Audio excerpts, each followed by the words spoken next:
Mesdames, Mesdemoiselles et Messieurs, les autorités nigériennes ne sont plus dans la rigolade. Non, ça ne rigole plus au Niger.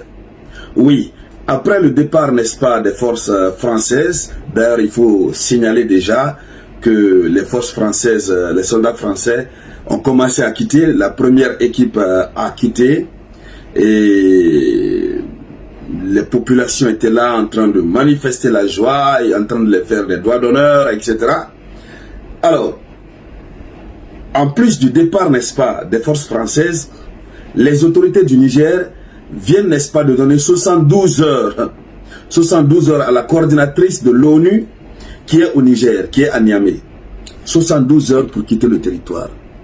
Elle les expulse, voilà, je ne peux pas dire le reste du territoire nigérien. Oui, elle est désormais persona non grata sur le territoire du Niger. Mais c'est quoi la raison fondamentale? Qu'est-ce qu'on reproche à l'ONU?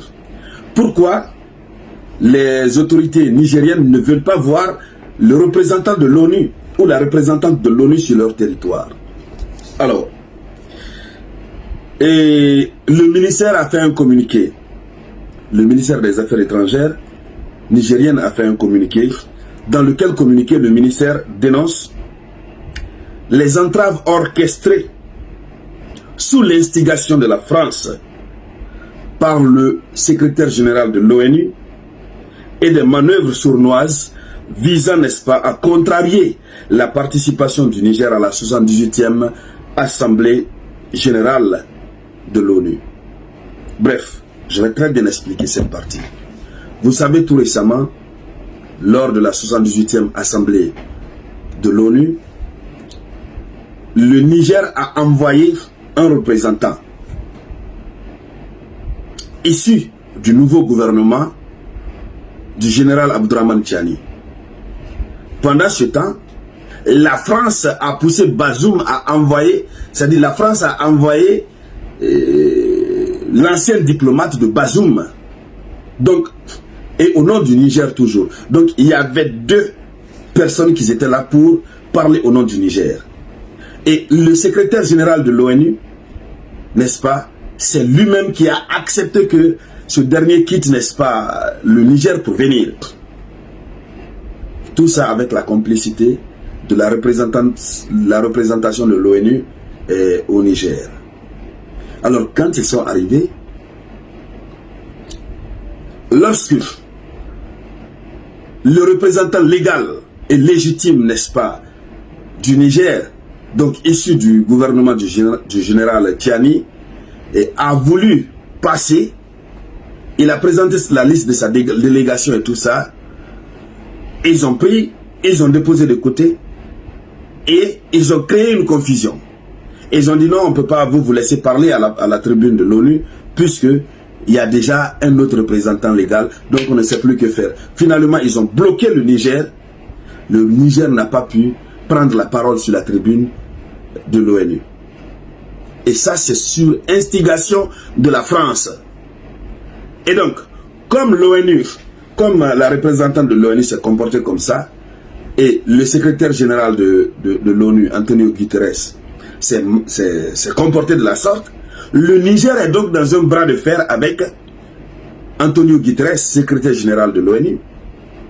Et donc, de la même manière qu'il a empêché le Niger d'exercer un droit qui lui revient en tant que membre de l'ONU, c'est comme ça le Niger demande le départ, n'est-ce pas, de sa représentante. Ça sert à quoi que la représentante de l'ONU continue de rester, n'est-ce pas, au Niger? Elle n'a qu'à aller. Elle n'a qu'à aller. Le jour où l'ONU va reconnaître, n'est-ce pas, son tort et reconnaître que les nouvelles autorités sont effectivement celles-là qui gouvernent le Niger, elle pourra revenir. Donc, voici, n'est-ce pas, ce qui se passe. Alors, ça c'était le premier pan du contenu du communiqué. Les autorités nigériennes considèrent cela comme étant un sabotage. Et disent ceci, ce sabotage commandité s'est poursuivi à Vienne à l'occasion de la conférence générale de l'AIEA du 25 au 29 septembre 2023.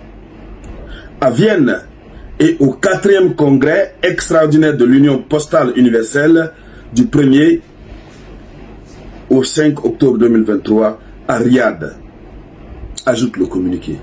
Donc, voici un sabotage qui a commencé aux Nations Unies. Ça ne s'est pas limité là. Toutes les instances où le Niger doit prendre la parole, quand ils partent, ça s'est passé à Vienne. Et ça s'est passé au 4e congrès extraordinaire de l'Union postale. Et ça aussi, ça se passe. Voilà. Voilà, donc, dans ces deux localités où les rencontres internationales ont eu lieu, quand le Niger part, c'est la même chose qu'on fait au Niger. C'est la même chose qu'on fait au Niger. Ce qu'ils ont fait de l'autre côté. Donc, à quoi cela sert de continuer à avoir des relations avec l'ONU du moment où l'ONU ne reconnaît pas les nouvelles autorités? Donc, la France dont on a demandé son départ, c'est l'ONU qui est en train maintenant de prendre la relève de la France et qui est en train de se comporter comme adversaire direct du Niger. Qu'est-ce que l'ONU a à voir dans le cadre du régime politique ou des dirigeants qui sont en train d'exercer le pouvoir au Niger? L'ONU a quoi à voir dans ça? L'ONU n'a rien à foutre dans ça. L'ONU n'a rien à voir.